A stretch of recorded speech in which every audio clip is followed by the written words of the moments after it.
this is our product, and we did a harmonica. So here's some pictures and sketches. This blue part right here is a base, and it holds everything together, and those are the nails, and they secure everything together. This is the picture on the right, your left I guess, is the outside casing to the harmonica, so it makes sure all the airflow is trapped, so it's not like a waste of air. And this one is one of the sound plates. It works like they're like makeshift reeds in between the holes in the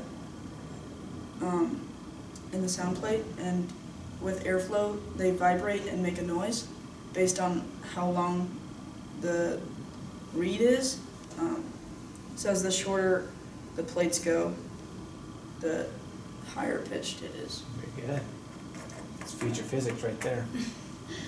So the function, you basically blow into the holes of the harmonica, and it'll play a sound based off of like what she said, the reed. And the operating procedure, you basically can either exhale or inhale into it, and it will play. And the ideal operating environment is anywhere like a music hall, and preferably not too cold, or else it may be out of tune. We estimated this product takes about like $8.70 to make. The manufacturing origin was first made in China, and then like the product was outsourced from China to here.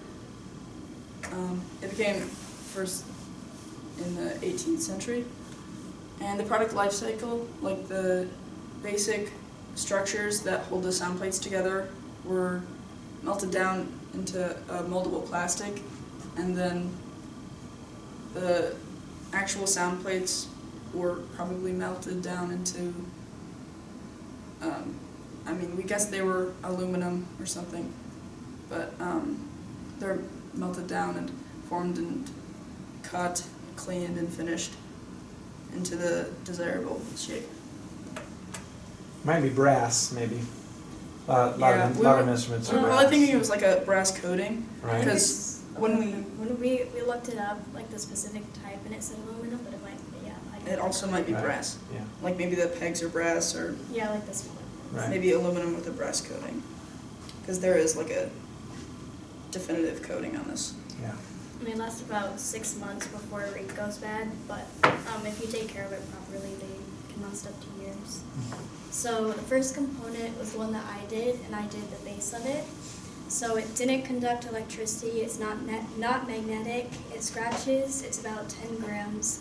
The volume was about 26.21 centimeters cubed, density was 0.38 grams per centimeters cubed, and the surface area was about 80.4 centimeters squared, and it doesn't bend. Here's what I made an on shape, and here's my multi-point. And for manufacturing, the plastic is heated up and then injected into a mold. Once it hardens, it's popped open, and the body is complete. The second component we chose to do was the sound plate. The continuity test, it was conductive since it's aluminum. It's not magnetic. It scratches pretty easily, or at least the outside coating does.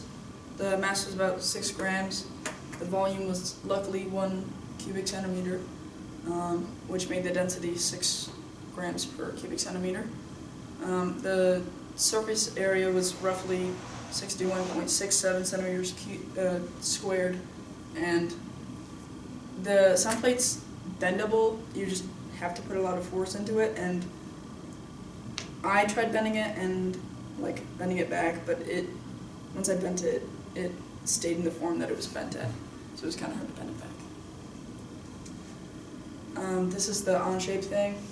I didn't have enough time to make the reeds all the way down, because it's basically the same thing, except each peg like decreases in length for 1 millimeter for each of the 10 reeds, and so I just put one up there and called it good. But it was very hard to get the particular holes and all the dimensions. It was super fun. And this is my multi-view multi-view and you can see how many dimensions it took. For manufacturing process, the reed plate that makes the sound is stamped and forged onto the actual base of the plate, creating the little slits that are needed to move air through the plate.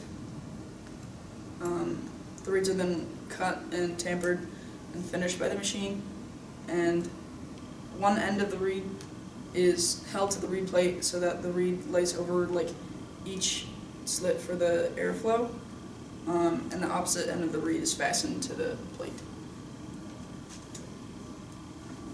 So recyclability, it's made of mainly plastic and aluminum or like metal, and so it's pretty recyclable. And depending on what the screws are, you might have to take them out depending on the harmonica, but for the most part, it's pretty good for recycling. Pretty sure that's it. Yep. Okay, nice job.